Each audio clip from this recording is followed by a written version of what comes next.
Hello, everyone. Welcome to another week of the Inner RAE podcast. Today, we are going to be talking about the shadow side of loyalty. It's going to be a good topic.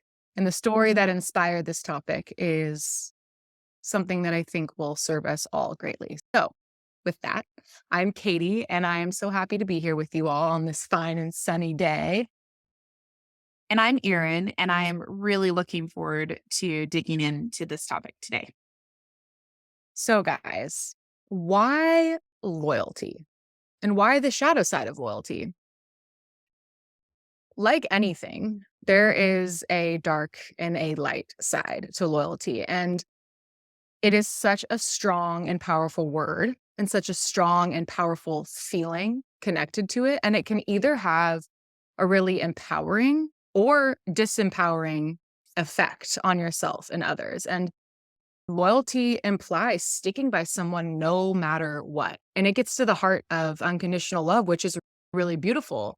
And it can also be used as a way to manipulate, which tells me and tells us really how powerful the energy is behind it. And so to kick off this episode, I want to pass it off to Erin to share a story about what inspired this topic today. So, I get so much inspiration from working with clients. I just need to name that because this story comes directly from a client session I had a couple weeks ago. I did tell this person that I was going to be talking about this on the podcast. But I had a client and we were doing the parts of self work, which is the portion of the curriculum where you go back in time and you look at your child self and your teen self. And anyway, we won't go into all of that. But one of the activities that is part of that module is you look at a feelings wheel Mm, because the prompt is what were feelings that you remember having most often at these different developmental stages. So I pulled up the feelings wheel and my client and I were looking at it together. And he asked a really good question on the feelings wheel that we use at Inner RAE. The feeling, loyalty, is housed in the portion of the wheel that's connected to anger. So on the wheel, it goes from anger to protective to loyal. And he said to me, wait, I thought loyal was a good thing. Why is it housed in the anger section of the feelings wheel? mm, And it reminded me of this audiobook that I'd been listening to a couple weeks ago. The book is called It Ends With Us by Colleen Hoover. And in the story, the main character is a survivor of childhood domestic violence. Her dad was violent with her mom, and she ends up marrying someone who is also abusive towards her. Now, he's a different person, and she's actually very close to his family, best friends with his sister.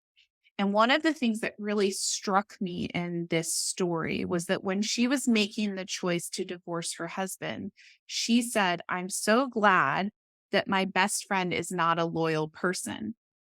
I'm glad that she chooses integrity and doing the right thing over loyalty. So when my client said to me, why is loyalty housed in anger? It got me thinking about, so what does loyalty actually mean? And I looked up the definition for him, and it's a strong feeling of support or allegiance.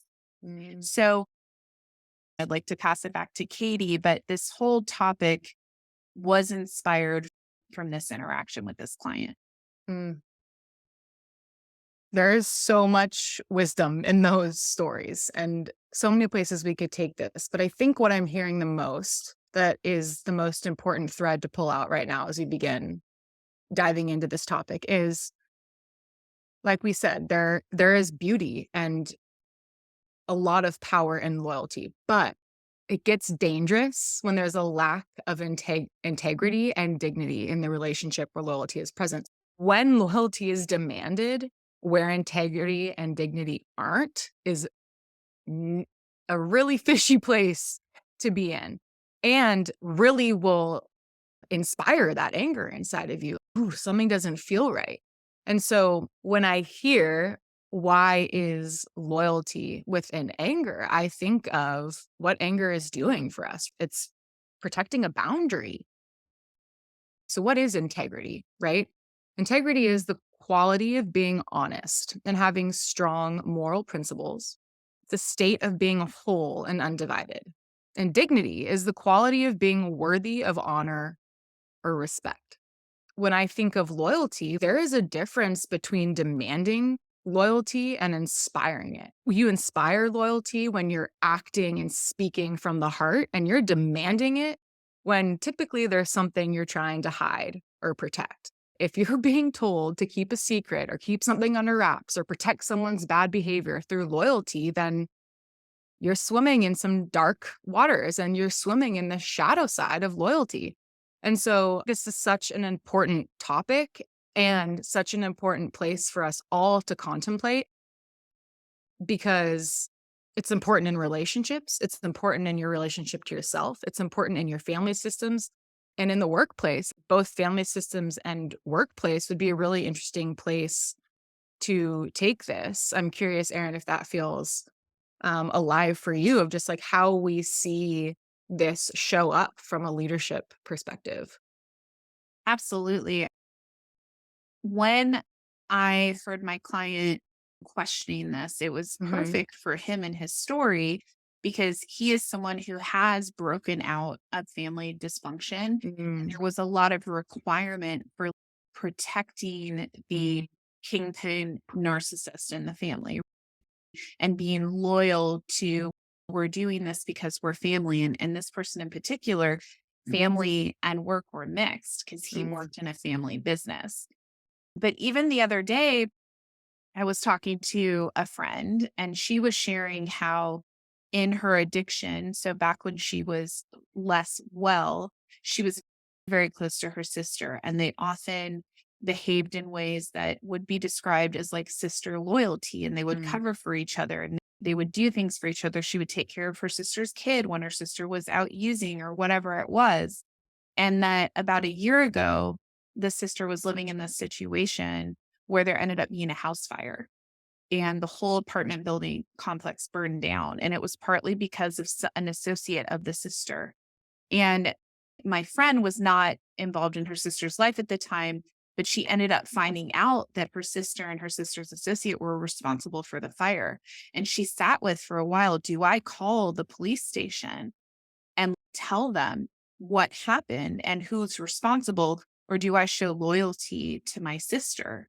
And so when you think about stuff like that, the end of the story is she did call the police station and tell them. And I don't know mm, what the fallout has been from that, but I share that because I can totally understand that dilemma as someone who grew up in dysfunction where there was a lack of safety, and there was this sense of, yeah, we're not going to address this dysfunction because we're mm, family. And how seductive that is. Because in a way, it also gives you that feeling of, oh, if I misbehave or I make a mistake, people will show up and support me. And so it's just really complicated, this topic. mm, So that's how I see it in family systems. And then when we think about work environments, to be honest, it's not really that different. It's mm, just we're talking more instead of survival and like when you're a child, your parents are the authority. In a work environment, it's about money, right? It's about power, it's about influence at this mm, point. And I've definitely been in toxic work environments where everything in the system is geared towards protecting this leader who's not really a leader. They're more of an authority figure, maybe a guru type or the visionary type.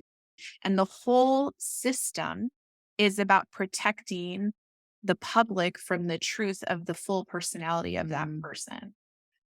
If you're listening and you resonate with this, I'm just telling you, I've been in multiple environments where this is happening, where it's we're going to cater to this wacky mm, personality. We're going to adjust to this person's dysfunction because we're making a lot of money off of their brilliance, or because they're magnetic, or because they're the public facing entity of this organization.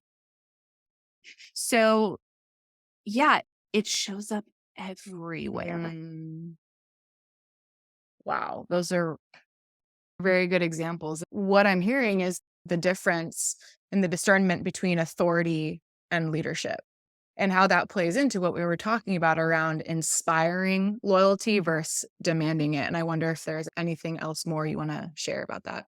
Yeah, I think back in the like 40s and 50s, if we just look at family systems, right? Dad was an Mm, authority figure, and then everyone else had to get in line. That kind of traditional paternal role that at the end of the day, it's up to dad, right? So that's authority. And we see that in work environments, right? The CEO is allowed to do whatever it is they think they need to do because they're at the helm of the ship.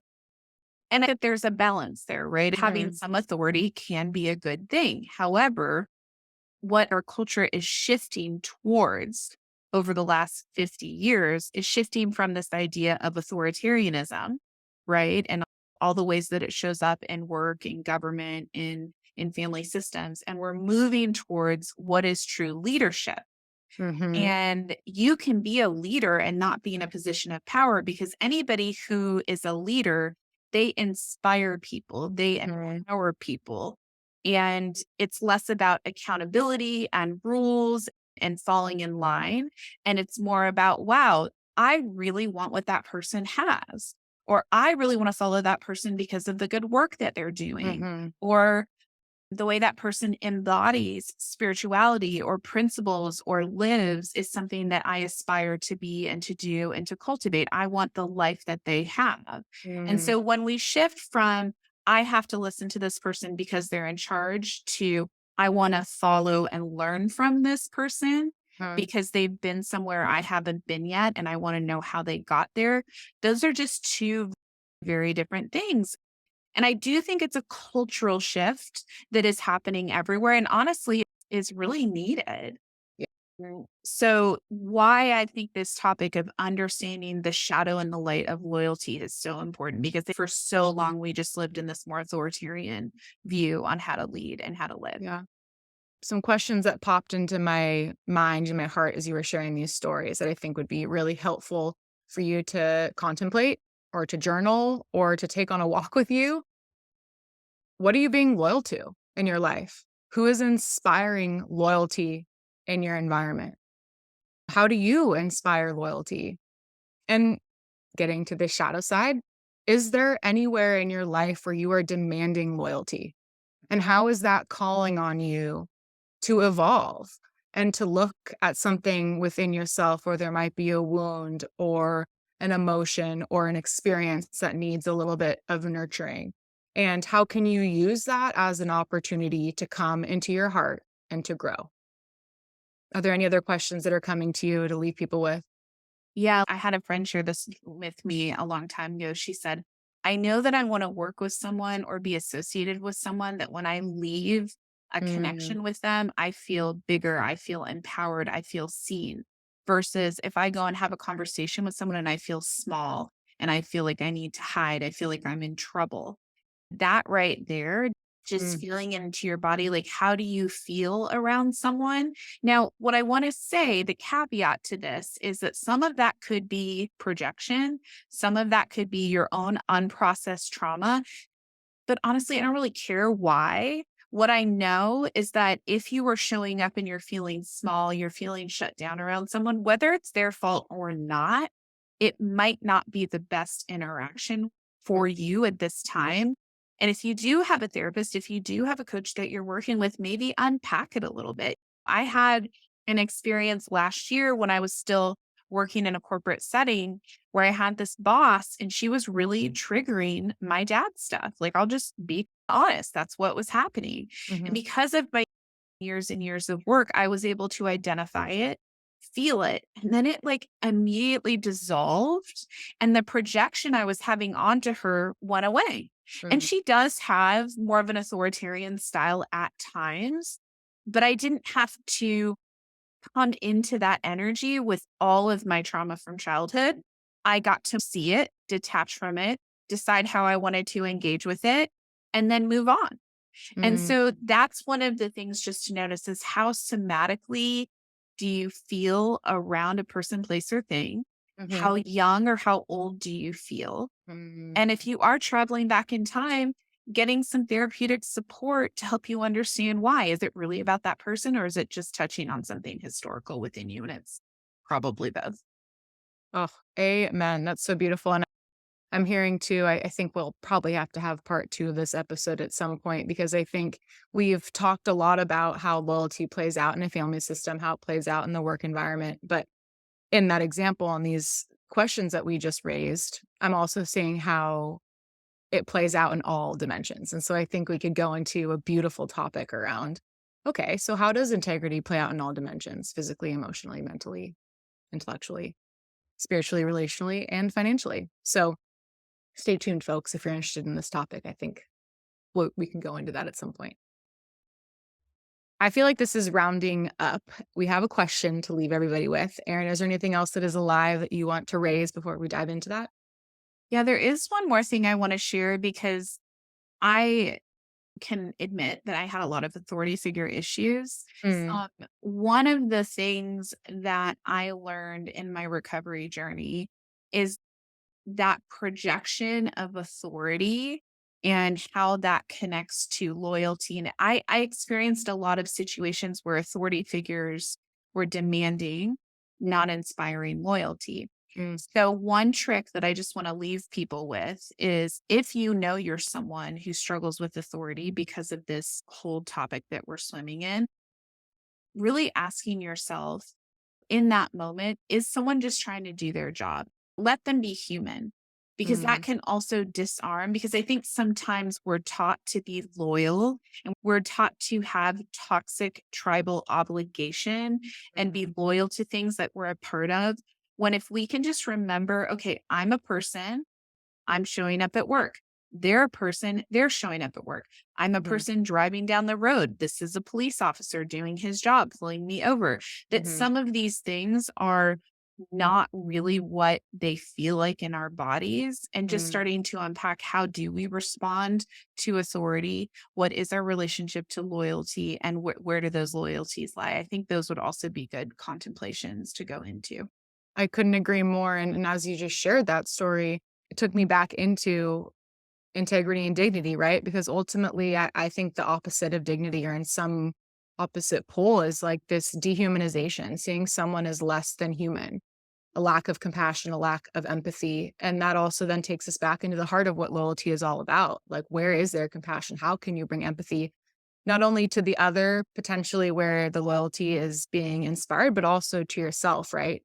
If there is loyalty being demanded of you, like where can you be loyal to your heart, to your compassion, to your softness, to your healing, and use your discernment around how to move through the situation if you're finding yourself teetering that fine line or that tightrope.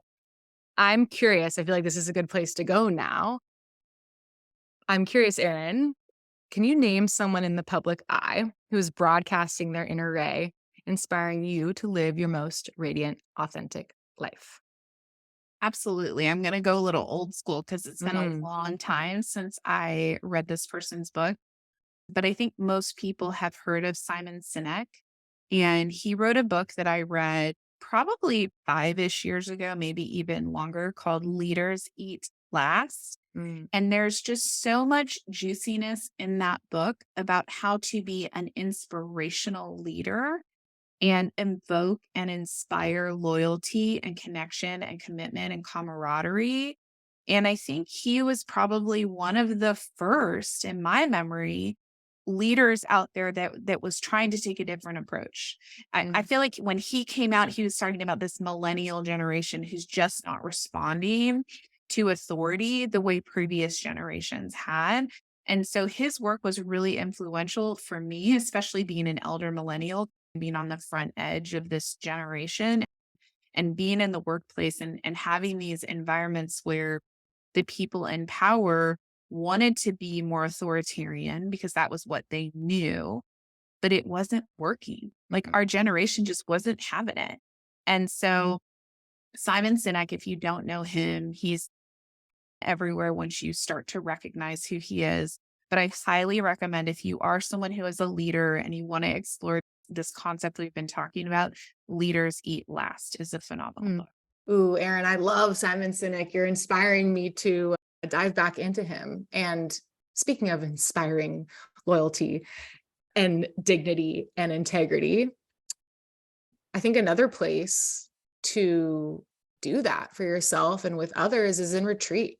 We talked last week on the podcast about the importance of resting and retreating. And it just so happens that we are hosting a retreat together, an Inner RAE retreat in Carmel by the Sea. And I'm not going to go deep into story around this, but Carmel has held me in my healing more than any other place on this planet. And I went through pretty much a year of contemplation, a full year of retreat here to deeply heal on a cellular level. So there is absolutely nothing that excites me more than having you guys come to this magical place and get to experience what it really feels like to come back into integrity in yourself, to be loyal to your sacred nature, to be loyal in your relationships, and to retreat into your heart. So with that, we hope to see you. And is there anything else, Erin, you want to add? Just if you're listening and you're curious, get on our mailing list, follow us on social media. We will be promoting it. It's going to be November 9th through the 13th. And yeah, we hope that we get to meet some of you in Yep. person. As we close, just as a reminder, if you found this episode helpful, please reach out and let us know. If there's topics you want to hear about, let us know. And we always appreciate you sharing us with your family and friends and rating us on the various platforms. So this is it. We'll see you next week. Appreciate you guys. See ya. Bye. Bye.